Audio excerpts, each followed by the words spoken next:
sa makausa, maayong buntag mga kaigsunan, morning. Yan alang sa akong mga kaigsunan, sa akong mga igsoon, mga katoliko, sa inyo pangadlaw, Immaculate Conception. Good morning. Intat na sa buntagon in the morning. Lord, you hear my voice in the morning. I lay my request before you and wait expectantly. Ang Salmo 8:5 na yun. Atong pagtuon magsunan adlaw karon nga 8 ka Disyembre, December 8. Ang ato ang pagtuon igsoon nakapokus kini sa libro sa ikaduhang Korinto 13, Galacia 1:2 o 3. Human ako kamong dasigon, human sa atong pagtuon, balikin ninyo basa ang libro sa ikaduhang Korinto 13 o libro sa Galacia, Kapitulo 1, 2, o 3. Kay 1 year Bible reading plan man ni mga kaigsunan. O inyo kung masundan, makahimo kong pagtapos ngadto sa libro sa Pinadayan, karong December 31, mao ni igsoon, kada adlaw nga ato ang pagtuon. Bible reading with important points nga atong ma-share ninyo mga kaigsunan. O mabasa po ninyo pagbalik sa inyong balaang kasulatan. Kung sabi ko tang padayon ako tamang yun sa pagdungos yung ulong kamputa. Daghan kay salamat lang itong amahan sa dakong kahigayunan nga nakahimo kami sa pagtuon yung magkauntak na sa kabuntagon. Sa dili pa namo sugdan ang maong adlaw Ginoo, tabangi kami nga ang imong pulong mo imugiya og mopadasig kanamo. Salamat Ginoo sa imong pagtubag sa imong pagampo labaw sa tanan. Salamat sa kaalam langit ng among masabtan imong pulong. Dalaygon kaning tatna sa kabuntagon, pasayloa kini mga sala. Gisalig na mo gitugin ang tanan sa ngalan ug gawon ni Hesus sa personal man lowas. Amen. Okay, mga kaigsunan, ang ato karon gi-practice na magtindog ko. Mao ni ako sa akong kwarto igsoon nga nag-record ni ini nga video. Okay, December 8. Of Galacia, ikaduhang Korinto 13, Galacia 1 ngadto sa 3 ang atong pagtuon mga kaigsunan. Og ang atong pagtuon ato ning gitaytulan og paghatag og pagtuo ang tinuod nga ebanghelyo mga igsoon. Paghatag og pagtuo ang tinuod nga ebanghelyo. Una nga punto mga kaigsunan, generosity and willingness to serve. Nakaangkla kini sa ikaduhang Korinto kapitulo 8. Ang pagkahuman sa mga believer sa pagtugot sa Ginoo sa pagtabang sa uban bisan sa ilang kalisod. Kanindot isa pagtabang sa uban bisan sa ilang kalisod. Usa ka dakong pananglitan sa pag-alagad bisan sa ilang kalisod, usa ka dakong pananglitan sa pag-alagad o gugma. Kanindot igsoon ang ikaduhang Korinto 8 nga nagpahinomdom nimo generosity and willingness to serve. Mao ni handom sa Ginoo nga kinaiyan nimo og nako igsoon from the root word generous ug kaning root word nga willing. Generous and willing to serve. Mo'y handom sa Ginoo ikaw ako igsoon nga makaangkon ta niini nga kinaiya. Mao ni ang gisgutan sa punto sa ikaduhang Korinto kapitulo 8 nga igsoon. Bisan pa sa ilang kalisod usa ka dakong naa nila ang kinayas pagtabang sa uban bisan sa ilang kalisod. Mao ni usa ka dakong pananglitan sa pag-alagad sa gugma. Mahimo nimo himuon nga punto sa atong kinabuhi. Mahimo nimo himuon nga ang atong kinabuhi anaa gid ang punto o anaa gid ang atong handom ang paghatag dili lang sa material nga butang kundi sa atong oras. Importante po ni misyon ha sa kakuan nga mahatag na to atong oras, kasing-kasing og mga talento alang sa Ginoo mga kaigsunan. Mao na atong igahin ang atong panahon. Mao ita na karon ako tamong dasigon. Nagtagaan gyud atong panahon. Ang atong kasing-kasing atong mga talento atong ihatag ibalik ngadto sa Ginoo. Nang challenge nako sa matag usa. Ado naman tay lahi-lahi nga talento ato kining invest ato ning i-serve ngadto sa Ginoo. Kadayon tawag isunan ikaduha nga punto sa atong pagtuon sa atong devotional, a call for self-examination and spiritual growth. Ikaduhang Korinto kapitulo 13 mga kaigsunan. ang ikaduhang Korinto kapitulo 13 versikulo 5 nagpahimangno kanato sa pag-usisa sa atong kaugalingon aron masiguro nga magpadayon kita sa paglakaw. Magpahimangno kanato sa pag-usisa sa atong kaugalingon aron masiguro nga magpadayon kita sa paglakaw uban sa Ginoo mga kaigsunan. Okay, maglakaw ta uban sa Ginoo gyud dili sa atong kaugalingon ra. Di nato ikauban kay duha ra ba ka punto ning atong kalibutan igsoon. Kung wala ka nakig-uban sa Ginoo, dili pwede nga naa ka sa tunga-tunga. Ang yawa mo atong gikauban kung wa ta magkikauban sa Ginoo. Sana kada kong pagpahinomdom nimo og nako.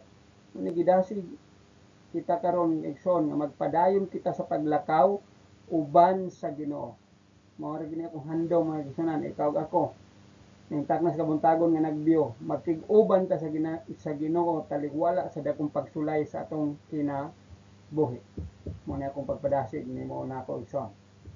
Ang pinaka-importante nga punto mao ang paglakaw dili sa atong kaugalingon apan sa uban sa kahayag sa kamatuoran. Og anaan nimo diha makaigsunan ang pag-inulsol aron magpadayon sa espiritual nga lakaw mga kaigsunan. Direta sa ikatulo nga punto mga kaigsunan. Galacia 1 nga ikatulong punto, defending the true gospel. Kami gusto ipasanto pa ni ikatulong nga punto, defending the true gospel. Kung dunay tinuod igsoon, naagi dili tinuod. Mao gini ikaw ako dinasigay kita mga igsoon, defending the true gospel. Me personally, now kaning atong morning devotional ini kahapon, posible wala pa na ako ma-establish ini kagabi. Naata diha mga igsunan, and I will part na ni karon mga igsunan ba sa grasya tabang sa Ginoo. Sundi po ninyo, naapod ang atoa da in defending the true gospel and giving the true gospel mga kaisan, sumala sa balaang kasulatan. Mao ni ako pagdasig nimo nako igsoon sa dili mo tapos ni nato Mao ni ang akong Bible nga ginagamit ni akong kwarto. Ang akong pagtuon igsoon ni anak ko sa ika-4th set, kaupat na nako nga set uban sa grasya tabang sa Ginoo. Natapos ang Genesis to Revelation og karon igsoon gisundan ta ni og mahantod pa ka Disyembre 31 sa pinadayag ako naman ning gisunod mga kaigsunan. Human ako pag back read sa Bible reading dinhi anak ko sa libro sa Galacia, almost to finish in the 4th set of reading. Part ni in defending the true gospel. Ikaw ako nga nakabalos kamatuoran, dili gid pwede nga naata kabalo tas kamatuoran pero wa tay basa-basa sa balaang kasulatan mga kaigsunan. Ato gyud ang kinabuhian ang pagbasa buntag o gabi mga kaigsunan. Mao ni salamat sa imong pagsunod, kabahin ka nga nihimo sa pagtuon sa pulong, mapanalanginan ang timong panimalay aban sa grasya tabang sa Ginoo. Kadayon kaigsunan. Si Pablo dire sa ikatulong nga punto, in defending the true gospel, si Pablo nagapangayo og pagsalig o pagsunod sa tinuod nga pagsunod. May Galacia 1 isa na og pagsunod sa tinuod nga ebanghelyo, the true gospel. Dili sa bisan unsang bag-ong mensahe nga makahatag og kasamok sa atong nahuna. Nga makahatag og kasamok, nga makahatag og bitil unsay giingon sa Biblia. Kung sa gingon sa batang kasulatan, mao ra atong sundon igsoon. No more, no less. What the Bible says, let's defend the true gospel. Let us follow it by God's grace. Mga igsoon, mahimo nimo itandi ang iyang depensa sa ebanghelyo bisan ni Apostol Pablo sa atong kalibutan karon. Daghan ang nagapanuko sa ilang mga tinuhan o mga pamaagi nga dili wala masunod sa prinsipyo sa Biblia. Mao gyud pinaka-importante gyud mga kaigsunan. Ang atong barugan ug unsa ang prinsipyo nga naa sa balaang kasulatan. Ang Biblia mohubad sa iyang kaugalingon. The Bible will interpret its own. Dili nato hubaron ang balaang kasulatan sa atong kaugalingon igsoon nga madipinsa nato ni kay para ang atong inadlaw nga gibuhat dili pod mabikil tuon tag Biblia og unsa gisulat Biblia mao ra gid pod og tugutan nato nga ang balang kasulatan mo'y budipinsa dapot dili na ingon nga atong dipinsaan nga mo fit sa atong gusto mga kaigsunan. Part ni sa atong pagtuon defending the true gospel. Kaupat sa kinalasang punto mga kaigsunan, freedom in Christ and justification by faith. Kagawasan di kang Kristo o kita justification by faith. Galacia kapitulo 2 o kapitulo 3. Ang kaluwasan mga kaigsoona. Kung ako ni pasantop, ang kaluwasan dili pinaagi sa buhat. Mao kuan ginatunay son nga ang kaluwasan dili pinaagi sa buhat, dili pinaagi naluwas ko kay buotan ko, dili sa ako pagkuwat ng dili. Naluwas ko tungod kay nagsunod ko sa napulo ka sugo, dili. Ang Galatias 2:3 klaro kay igsoon. Ang kaluwasan dili pinaagi sa mga buhat, sa balaod. Grabe ta kamaayo kay balaod. Ato na idiretso ko na lang gid ninyo igsoon. Ang kaluwasan importante gini nga masabtan sa kadaghanan nga ang basihanan gid sa Dios sa kaluwasan dili ang pagsunod sa sugo kundi ang kinaiya mga kaigsunan, kinaiya nga nahisusama kang Kristo. Kay ikaw ako tawgon man kitang mga anak sa Dios. So ikaw nga anak sa Dios usa sa kinaiya na Kristo mo ang gugma. Ug ang tinuod nga gugma mga kaigsunan ang pinadayag 14:15 pinadayag Juan 14:15 and John 14:15, if you love me, keep my commandment. Maora gina mga kaigsunan, dili ang pagsunod sa sugo kanako mga kaigsunan tungod sa akong paghigugma sa Ginoo. Wala ko nagsunod sa Ginoo tungod mga igsoon para ko maluwas. Kay ang kaluwasan dili pinaagi sa pagsunod sa sugo. Nganong nisunod man kog sugo nga di man day na makaluwas? Nisunod kog sugo kay Juan 14:15 igsoon niingon man gid og nagpaklaro, if you love me, kung nahigugma kanako tumana ang akong mga sugo. Ang pagtuman day sa kabubuton o sa balaod mga kaigsunan kini pagpailang nga ikaw ako nahigugma tinud-anay nga nahigugma sa Ginoo mga kaigsunan. Ang Dios nagpadsantop gid kanunay Juan 14:15, if you love me, keep my commandment. Mao ni nga na ang atong pagsunod sa sugo pinaagi na sa gugma igsoon o pinaagi sa pagtuo kang Kristo. Mao na mga isunan ang pagtuo nato magpadayon. Ang pagtuo ni Kristo naghatag kanato og kagawasan gikan sa sala o kahimtang sa pagkawalay paglaom. Sabi ninyo mga kaigsunan, klaro kay nga punto, ato lang yung sabto ng balang kasulatan.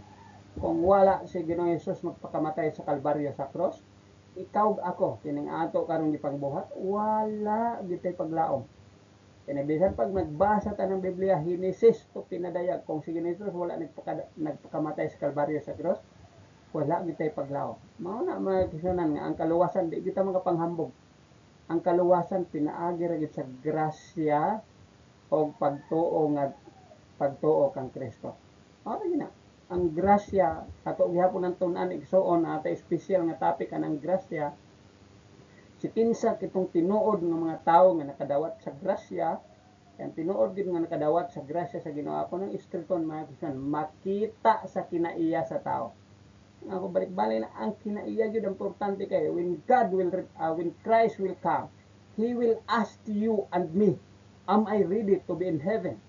Ang pag-word nga ready igsoon ang kinaiya gid ang basihanan. Ang ayan na bagitang papuyon sa langit. Ikaw ako ra gyud makahimo pagtubag niini mga kaigsunan. Padayon ta. Mahimo nimo ipakita ang tinuod nga kalipay o kahulugan sa kinawi makita lang pinaagi sa kamo na magpadayon medyo na kuan dire ang kuan sa ako nga kuan sa laptop. Nga nagilain igsoon nga ang tinuod gid nga pagsunod ang tinuod gid nga pagtuo matuman kita sa kabubuton sa Ginoo. Kay mo nang pagpailang nga ikaw nahigugma sa Ginoo mga kaigsoon. Magdili lang siguro ang pinaka-upat ra ni kapunto igsoon, baliko nato ang atong title, paghatag og pagtuo. Ikaw nga naghatag nga walay pagtuo, ako nga naghatag nga walay pagtuo, dili gihapon na tinuod nga paghatag. Ang tinuod gid na paghatag dunay pagtuo. You can give without ang kaning pagtuo igsoon konektado ni sa pulo nga gugma. You can give without love, but you cannot love without giving. Mao gini ko padasig kanunay.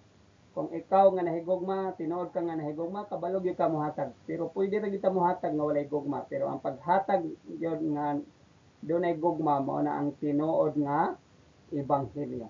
Kuning tagas kabuntagon, kini ra pinakapunto sa to pagtuon. Gidasig ikaw ug ako ning taknas kabuntagon sa Dios. Paghatag og pagtuo ang tinuod nga ebanghelyo. Ang tinuod nga naghatag dunay pagtuo, ang pagtuo naka synonym ra po na siya sa gugma. Kung ikaw dunay gugma, ato gyapon ang tun-an igsoon, lapad kina nga mga pagtuon about gugma ug ang gugma igsoon konektado gyapon sa pulong nga respeto. Ako ni kuan alas pagtapos. Ang tinuod nga dunay gugma, dunay respeto sa kina buhi og sa iyang isig katawo. Ang Marcos 12:31 nag-ingon kayod ang Dios, higugma ang imong silingan sama sa pagigugma sa imong kaugalingon. That is one of the greatest message God is giving to you and me. Balikon ako ang atong pagtuon, paghatag o pagtuo ang tinuod nga ibang hilyo mga kaigsoon. Dire nato natapos ang atong pagtuon, ato kining taposon pinaagis pagampo. Daghan king salamat langit ng amahan ning matawag nga taknas kabuntagon sa dakong sa kahigayunan Ginoo nga nakahimo kami sa pagtuon sa imong pulong labaw sa tanan. Tugot yo Dios nga ang mga mensahe nakahimo sa paghatag kadasig kanamo sa pagsunod nga matinud-anon og tugot amahan nga ang among kinabuhi kanunay mahiangklang nga kanimo nga mosunod kami uban sa imong gugma. Salamat Ginoo sa imong pagkamaayo. Panalangin niyo Dios sila binagyod ang mga nahimo sa pag biyo niini uban sa panimalay nga among girepresentahan nga nining adlaw among mabati og among maangkon ang panalangin proteksyon sa matag panimalay. Salamat Ginoo sa imong pagtubag sa imong pag-ampo. Salamat ning taknas kabuntagon kanimo gisalig na mo gitugyan ang tanan pasayloa kay mismo sala ang tanan among gitugyan sa ngalan ug gahom ni Hesus nga among personal manluluwas. Amen. Daghan kay salamat mga kaigsunan. Alas pagtapos Salmo 118:24, this is the day which the Lord hath made. We will rejoice and be glad in it. Good morning sa makausap. Thank you so much mga kaisunan. God bless and good morning once again. Thank you.